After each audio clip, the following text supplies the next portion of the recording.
পড়ছি বনফুল অর্থাৎ বলয়চাঁদ মুখোপাধ্যায়ের লেখা ছোট গল্প নিম গাছ।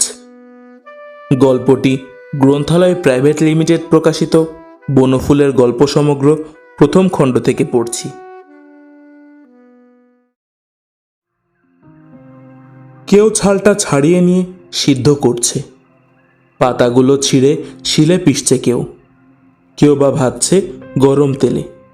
খোসদাদ হাজা চুলকুনিতে লাগাবে, চর্মরোগের অব্যর্থ মহৌষধ।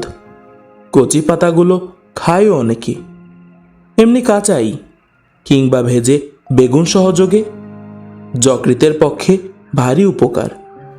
কচি ডালগুলো ভেঙে চিবোয় কত লোক, দাঁত ভালো থাকে। কবিরাজরা প্রশংসায় পঞ্চমুখ। বাড়ির পাশে গজালে বিজ্ঞরা খুশি হন, বলেন নিমের হাওয়া ভালো, থাক কেটো না। কাটে না, কিন্তু যত্নও করে না। আবর্জনা জমে আসে চারিদিকে, শান দিয়ে বাঁধিয়ে দেয় কেউ, সে আর এক আবর্জনা। হঠাৎ একদিন একটা নতুন ধরনের লোক এলো, মুগ্ধ দৃষ্টিতে চেয়ে রইল নিম গাছের দিকে।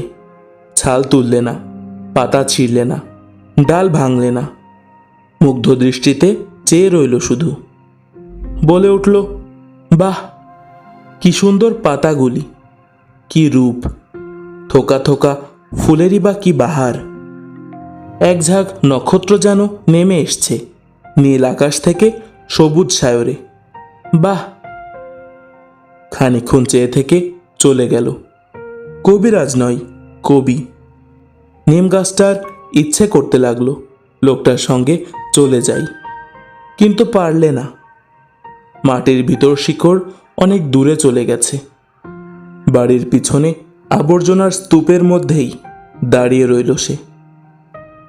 ওদের বাড়ির গৃহকর্ম নিপুণা লক্ষ্মী বউটার ঠিক এই দশা।